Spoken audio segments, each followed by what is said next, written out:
Ok, Vida e Saúde já está de volta depois de um rápido intervalo. Agora é hora de responder a dúvida de você, telespectador. Eu já quero aproveitar para estender esse convite para você que tem alguma dúvida que gostaria de ver respondida aqui no quadro No Plantão, para você escrever para a gente. Conosco nós temos aqui a Alvina, que é nutricionista do PSF Unasp. Prazer tê-la aqui com a gente. Obrigada por ter aceitado o convite, viu? Prazer é todo meu. Temos o Diogo, que também trabalha no PSF Unasp como educador físico. Ele é como é que é o nome correto da sua atividade lá? Segundo o Unasp, ludomotricista. Ludomotricista, mas trabalha com atividade física, coordena alguns grupos lá no PSF Unasp. Exatamente. Obrigada pela participação. Mais uma vez, muito obrigado pelo convite. Tem também o Dr. Fabiano, que é do Hospital Adventista de São Paulo. Também obrigada por abrir um espaço na sua agenda e estar aqui com a gente, viu, doutor? É sempre um prazer atender ao Novo Tempo. Então tá certo. Olha só, gente, nós temos aqui a dúvida de uma telespectadora. Ela tem apenas 20 anos, é a Jaqueline, e ela, vamos dar uma olhada no vídeo aí que ela mandou pra gente, ela tem dúvidas quanto à hipertensão. Ela tá cercada de amigos e familiares que sofrem com esse problema. Vamos conhecer mais da Jaqueline. Olá, meu nome é Jaqueline, tenho 20 anos, então conheço várias pessoas que têm problema de pressão. Eu gostaria de saber quais os cuidados na alimentação e atividade física que eles podem estar fazendo. Muito bem, Jaqueline, vamos ver o que a gente pode fazer para te ajudar a evitar esse problema. Você está certa mesmo, tem que se preocupar, ficar longe, né, gente? Exatamente. Quanto mais longe desse problema da hipertensão, melhor. Melhor. Olha, eu queria perguntar primeiro para o Dr. Fabiano, o que seria, quando que ela precisa realmente começar a se preocupar com a hipertensão? A hipertensão arterial ela é classificada quando você tem um aumento dos níveis pressóricos acima de 140 ou 14/9, isso pela Organização Mundial de Saúde.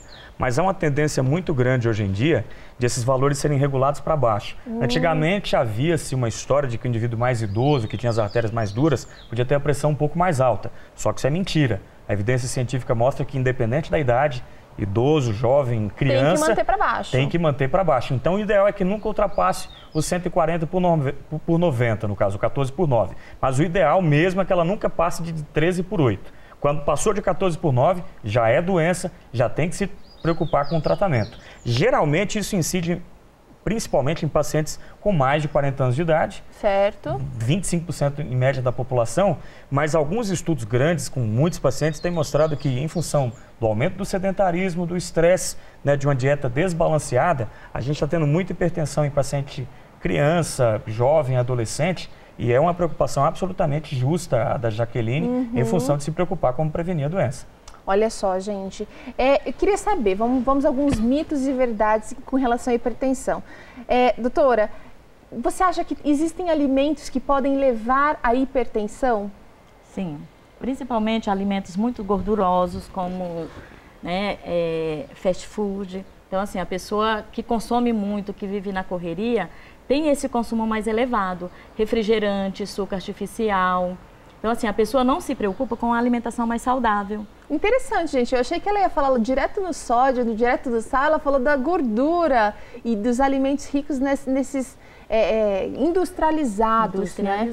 Então, a gente precisa prestar atenção, porque esse tipo de alimentação tem invadido cada vez mais a mesa dos brasileiros. Antigamente, a gente achava...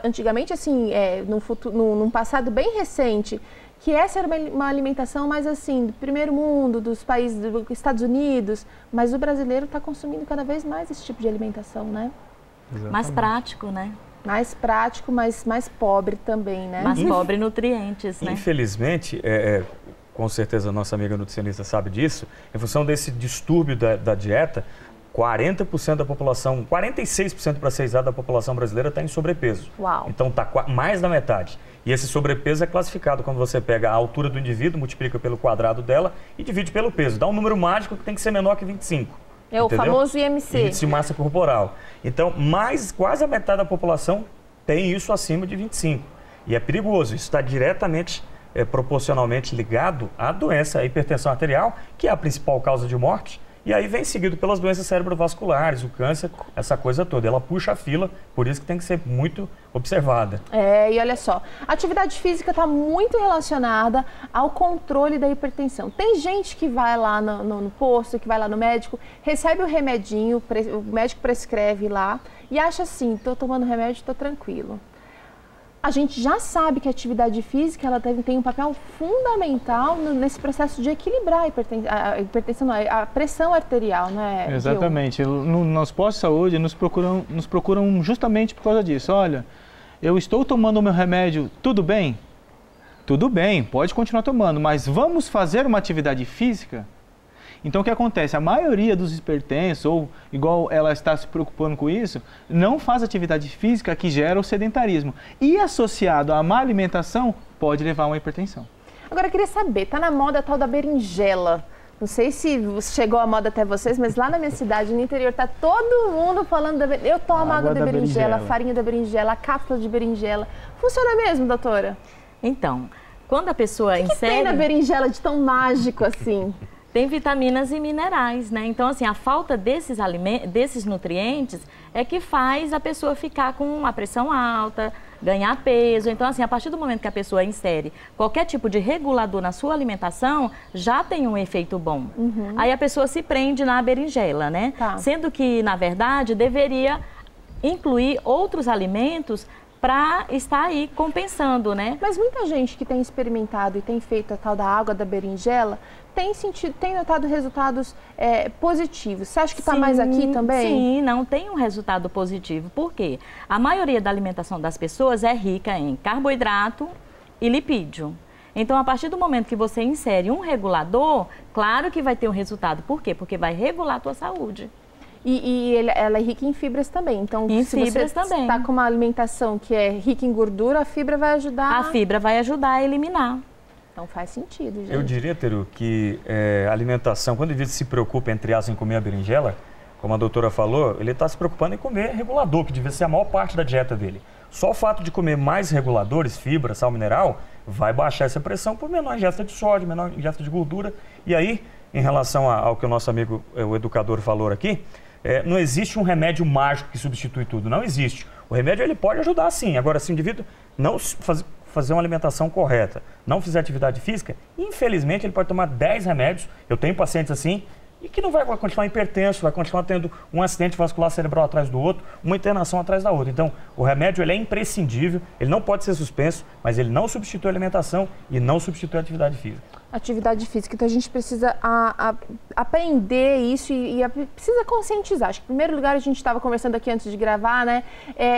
Criar um plano de ação. Você descobriu que ou você descobriu que é um pré-hipertenso, ou você está simplesmente preocupado, como a nossa amiga Jaqueline aqui. Você não quer ter esse problema, porque quantas limitações o hipertenso acaba tendo que sofrer? Vamos falar um pouquinho das limitações do dia a dia de quem é hipertenso. Fala aí. Então, além do estresse que é causado, a pessoa acaba se tornando um dependente do remédio e um inativo de atividade. Então, ela vai gerar uma problematização que, na verdade, não seria necessária. Não precisava, né? Exatamente. Não precisava passar por isso. Doutor, quais são os riscos? E depois eu tenho mais uma pergunta para você sobre quais as atividades que o hipertenso pode começar a pensar em fazer. Mas antes eu queria saber, assim, a gente sabe, você falou aqui de doenças cardiovasculares e acidentes. Quais são, assim, especificamente os riscos que o hipertenso enfrenta? O paciente hipertenso, por conta da agressividade da doença em comprometer absolutamente todos os órgãos do corpo, do fio da cabeça à ponta do pé, então ele sofre muita coisa. Então, desde um acidente vascular cerebral, que pode ser isquêmico, hemorrágico com risco maior de vida, então incapacitando ele de forma motora, de se locomover, de falar, é aquele indivíduo que está na cama às vezes, ou então anda com dificuldade. Um acidente vascular no coração, um infarto agudo do miocárdio, que pode matá-lo de forma súbita ou deixá-lo incapacitado. Insuficiência renal aguda, ou seja, ele tem que fazer hemodiálise ou um transplante renal. Essas são as que mais chamam a atenção. Mas trombolise pulmonar, enfim, uma série de doenças. Agora, essas são as mais ligadas à questão da hipertensão.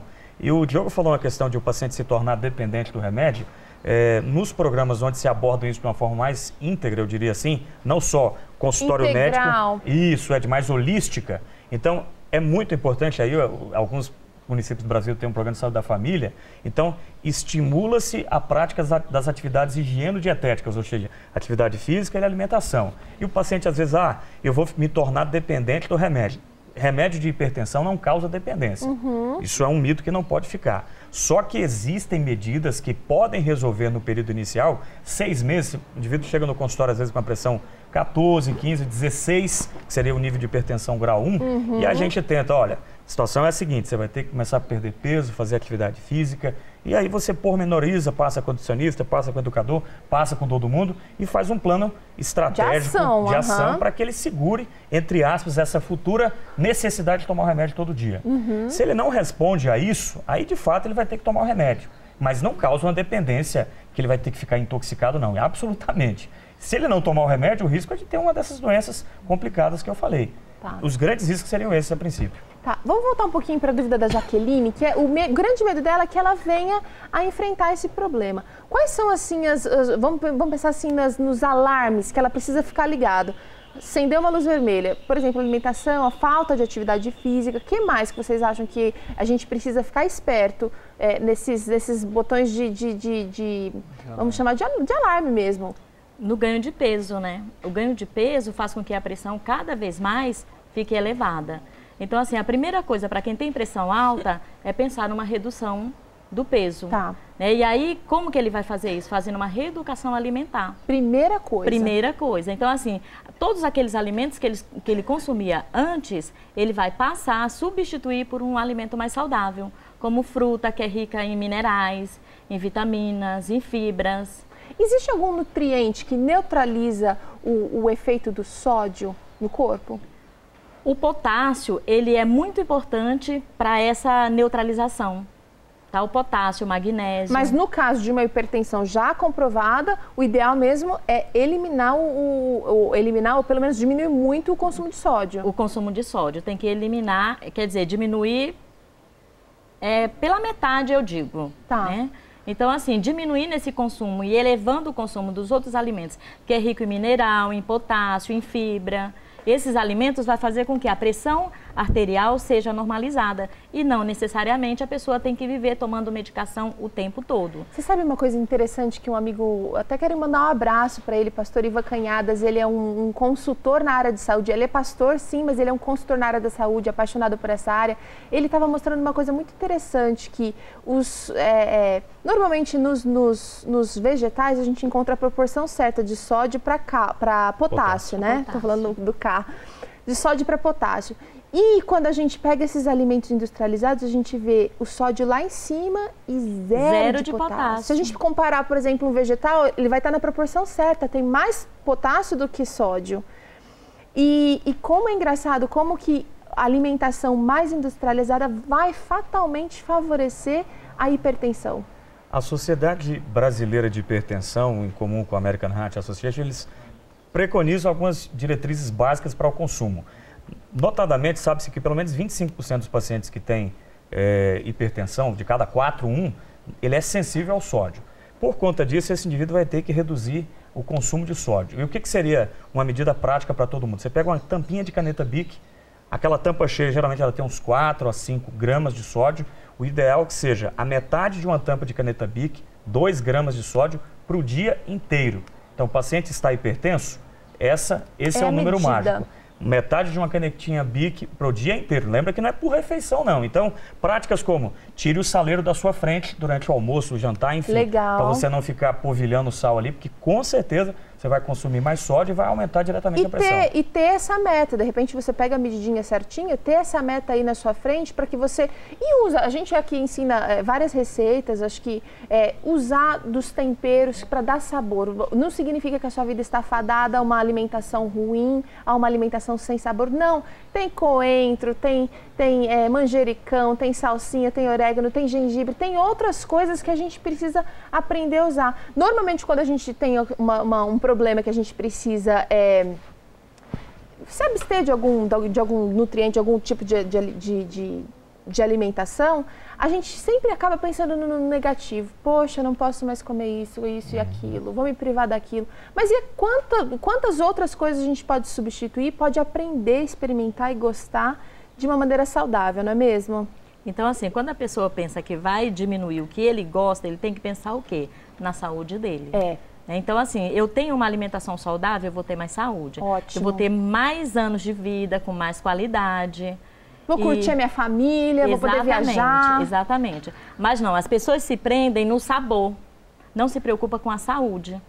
Né? Porque fritura, preparar os alimentos com temperos industrializados. É muito mais fácil. É muito mais fácil e prático, né? E algo que a gente fala é que se o produto saiu do campo, foi para sua mesa, ótimo. Saiu do campo, foi para a indústria, voltou para sua mesa, vamos pensar um pouquinho. Abre mais o olho, né? Gente, tá certo. Obrigada pelas dicas. Foi muito bom ter a participação de vocês. Que Deus abençoe cada um na sua esfera, na sua atuação de trabalho, viu? Obrigado. Vida e Saúde vai ficando por aqui, a gente se despede. Até o próximo programa, onde a gente vai falar um pouquinho sobre os benefícios do banho de luz e tem também dicas práticas para você começar a ler a Bíblia de uma maneira mais criativa. Um abraço e até o próximo Vida e Saúde. Tchauzinho!